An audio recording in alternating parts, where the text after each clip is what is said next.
chapter 13. Are you there? Yeah. And verse 10, we'll start there. This is the parable where he's talking about a sower who's sowing seed, and he goes into 4 different types of ground. And the first 3 don't produce anything. But the last one, the good ground, does. And he tells them this parable.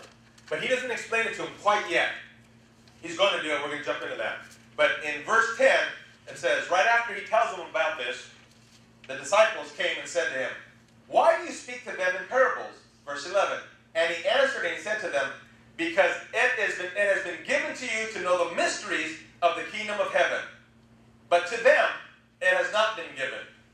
For whoever has, to him more will be given, and he will have an abundance. But whoever does not have, even what he has, will be taken from him." Okay.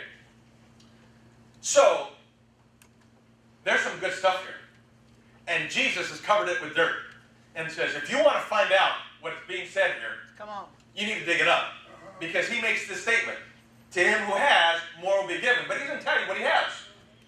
And he says, the one who doesn't have, even what he has will be taken from him. But he doesn't tell you what he didn't have. But he covers it up in the parable, what he's talking about. And he's hiding it. And he says, you need to find it out. Because the Bible says, it is the honor and the glory of God to conceal a matter. But it is the honor of kings to reveal a matter. Yeah. So you need to search it out. So let me have Phil and Mike. Come on, stand right here for a second.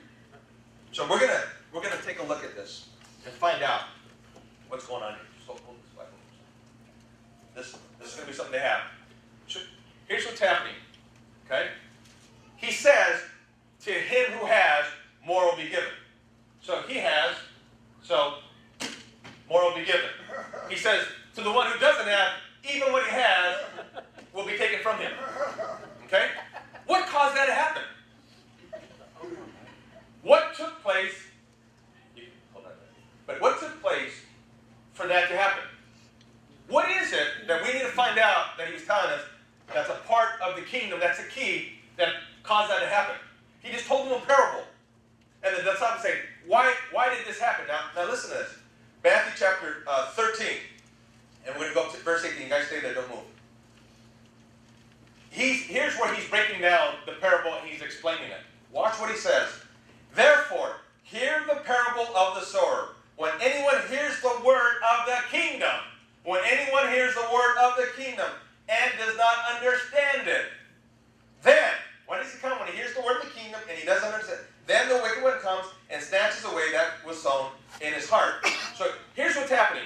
Okay? We have these guys there. Jesus said, he spoke the word of the kingdom. The minute he spoke the word of the kingdom, guess what happened? It activated all of hell and it activated all of heaven. When you speak on the word of the kingdom, it activates all of hell and it activates all of heaven. They're waiting for something to happen. Come on. Because he said, when he what? When he spoke the word of the kingdom. And then what happened? He said when he didn't understand it, that's when it got taken from him. So it's telling you, when you speak on the kingdom, the enemy's active and so is God. Because something's going to happen. Come on. Because whatever it was that happened, it caused him to get more. And it got him to lose even what he had. Hey, come on. Right? Yes. Something took place. Yeah. Activated God. He heard something. Activated God. He didn't hear something. Activated the enemy. Woo. But he already started off with this. What happened? He didn't just lose what he didn't hear. He lost what he had. Oh. Yes. Come on. Okay? Following me. Come on. Yeah. Good teaching. All right. Very good, man. So, All in right. Jude 6, there's no chapters in 6. I'm going to read something to you. The angels who did not keep their proper domain, but left their own abode, he reserved in everlasting chains under darkness for judgment of the great day. Darkness in Scripture, most of the time, refers to ignorance. Light refers to knowledge. Darkness is ignorance, lack of knowledge, lack of understanding. These fallen angels are reserved in darkness. They're chained to dark. They can't get away from darkness. It's not just a locale they're at. They're chained to darkness. They're chained to ignorance. The only domain the enemy has is ignorance. Come on. The only way the enemy can come in your life is through ignorance, what you don't know. Come on, They're Pastor. reserved there. So when you know you have light, it activates heaven. God brings you all the stuff the Scripture's talking about, and He brings it into your life. Come on. When you don't understand, it often activates all the ignorance of hell to come and take you, because you don't know. You're in their domain now. They take dominion over you because you're ignorant. That's why Christians who don't have dominion walk around in a lot of ignorance, because the devil keeps stealing from them. Why is he taking from them? Why is he taking them? Because you don't know about dominion. Come You on. haven't taken dominion. Come on. So they take it from you. Yes. Amen. So they don't have it. So watch this. This is what it says in Psalms 82:5. You don't have to turn that. I'm going to read it. They did not know, nor did they understand. They walked about in darkness. All the foundations of the earth are unstable. You ever hear anybody say, I was in the dark about that? They were telling you, I didn't know. That's the only thing. And the only road the devil has into your life is when you don't know. Ignorance opens the doorway for the enemy to come in. Yes. Knowledge opens the doorway for God to come in. Yes. But see, God doesn't make it easy. Because you got to pay a price to get it. He covers it with dirt and says, okay, find it. Come on. And if you want me bad enough, and you're going to honor me, put me in Come the place on. I belong, then you can have all these things. Come on. But if you don't honor me, and you want to take a cursive look at it and just walk by and say, okay, God, you don't get me. You get something else that's going to come later. Because you think you know something, but you're really ignorant, because the enemy's going to show up in your life later on and take it from you. He'll let you play like you know, but at some point he's going to snatch it from you. Jesus. So, Matthew chapter 13, stay there, guys. Matthew chapter 13, verse 12. This is what he said. For whoever has, to him more will be given, and he will have an abundance. But whoever does not have, even what he has will be taken from him. I'm going to start. This is step one. I'm going to come back to this, and I'm going to put in the key. But here's the thing. I'm going to show you something. For whoever has, do you remember what he told the disciples? It has been given to you to know the mysteries of the kingdom. Yes. So whoever has an understanding of the mysteries of the kingdom, get an abundance. Whoever doesn't have an understanding of the mysteries of the kingdom gets taken from them. All right, we still need to find out what the mystery of the kingdom is, though. Having an understanding of the wrong thing doesn't do you a bit of good. You got to have an understanding of the right thing to do you good. Okay? So, let's go. You guys see this. So Mark chapter 4 and verse 13 says this. He says to them, do you not understand this parable?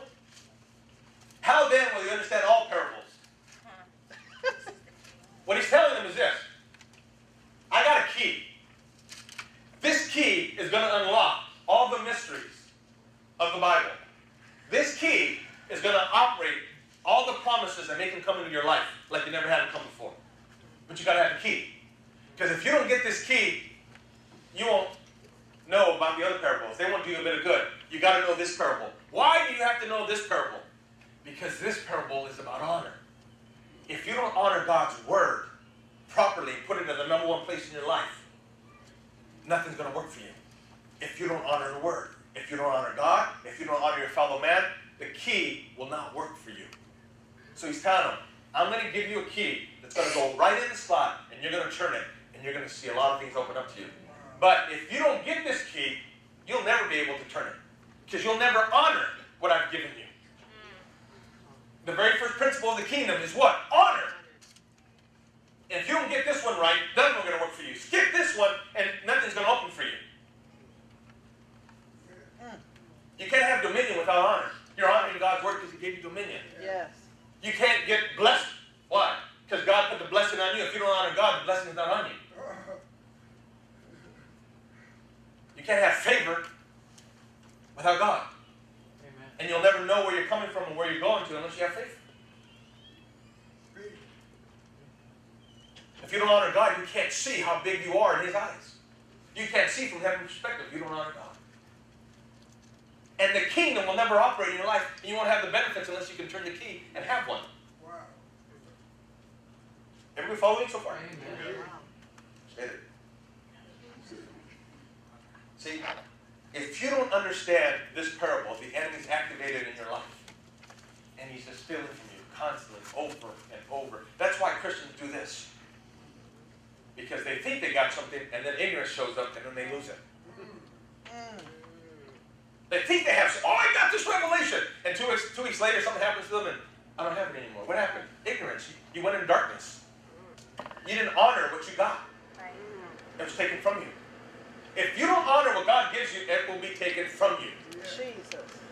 See, he honored what he got from God, so it piled on. He didn't honor what he got from God, so it was taken from him. Watch this. We're going to go through Jesus explaining the parable. Matthew 13, verse 18 says, "Therefore hear the parable of the sower. When anyone hears the word of the kingdom and does not understand it, then the wicked one comes and snatches away that which was sown in his heart. This is he who receives seed by the wayside. No understanding and no honoring of the word of God sown."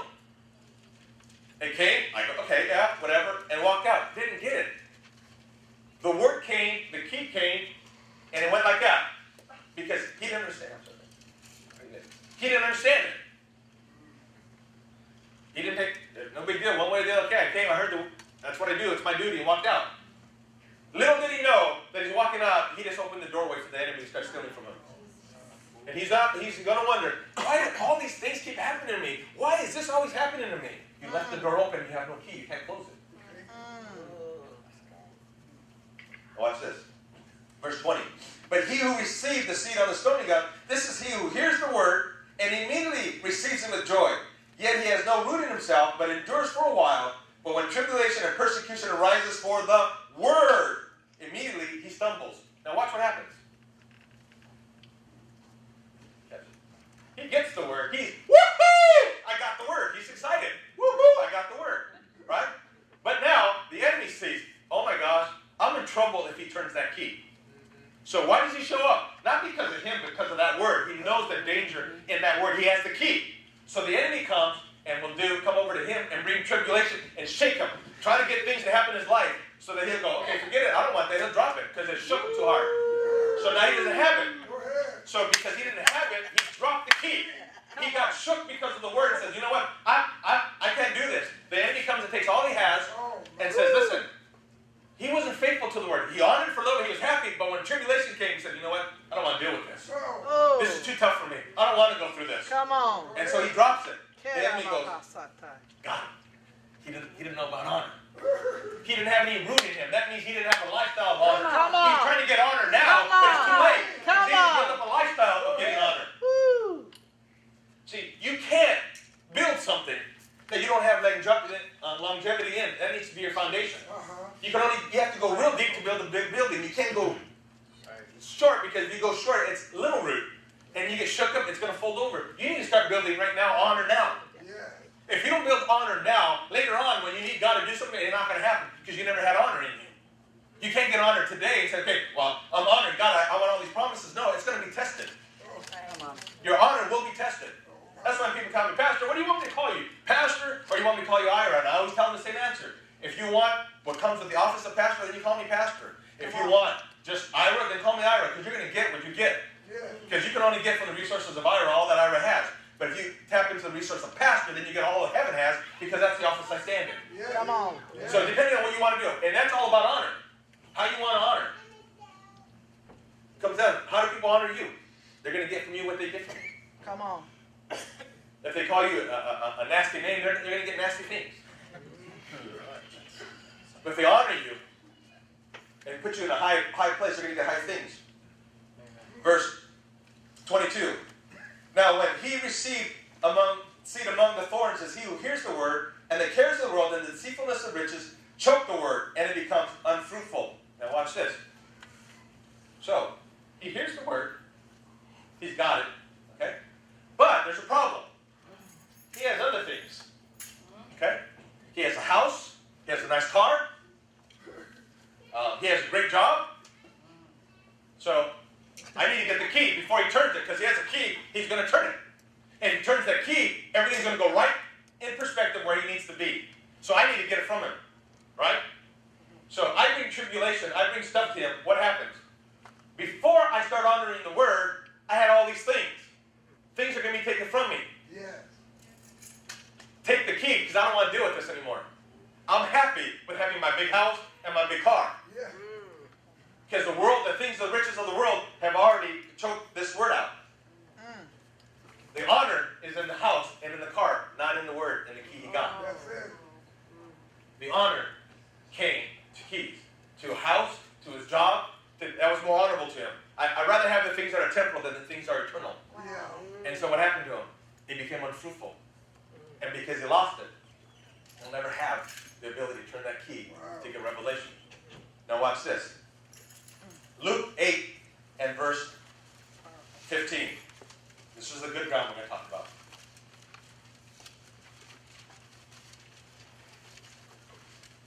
But the ones that fell on good ground are those who, having heard the word with a noble, say noble, No. and good heart, keep it and bear fruit with patience. Yeah. Noble means to give honor. This guy had a lifestyle of giving honor. So he had a lifestyle of giving honor. He had understanding, right? Honor, and he had a good heart. That combination brought him an abundance. Because what happened when tribulation came, he was already used to honoring. That he knew how to honor the word. And so he put the word at the top place in his life. Nothing higher to him than the word. And because he honored it, when tribulation came and it shook him, he didn't care what came out. He was not letting go of this. He'd lose everything else, I don't care, I'm not letting go of this. And it says with patience, it bore fruit, or bared fruit for him. Because he honored it. All the promises, everything in the Bible, everything God was talking about started coming to him. Because he knew how to honor the word. Everything became about the word. Not about temporal things, but about the word. The word brought all the other things that he wanted anyways. Because he honored the word in the right place. We need to honor the word. The word has to be first and foremost. If you don't honor the word, if you drop the word, you don't honor it, you're going to lose it. Because it's about honoring. God looks at you when you hear the word, how you honor it. Most people on Sunday morning come and hear the word and walk out and don't do anything with it. They never honored the word. They never put it to work. They never did it. They never did anything with the word. They didn't put honor on it. Yeah. How do you honor it? You do something with the word you get. So what ends up happening, they leave the church and then they're in the same place 3 weeks, 3 months, 4 months later because they never honored the word. If you honor the word, your life will change. Because you won't let go. But when tribulation comes, all those things happen, won't move you because you have the word in the right place. The word in itself has enough to bring everything to pass. Yes. You have to have the word. The word has to be at the foremost of your mind. You can't be moved off of it because it's about honor. This whole parable is about honor. It's about honoring the word. And he's saying this. You got to understand that it's about honor. He can get it if you honor his word. He can get it if you honor his word. If they don't honor the word, they're going to lose it. Listen to this.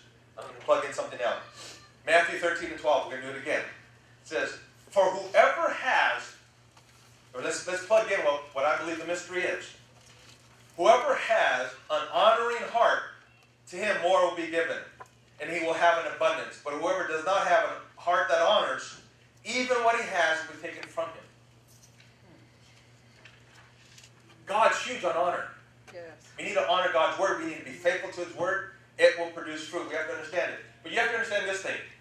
When you decide, I'm going to honor God's word, understand that you're going to be tried. You got to understand that. You're going to be tried. The enemy's going to come and try you. He's going to try to shake you from the key.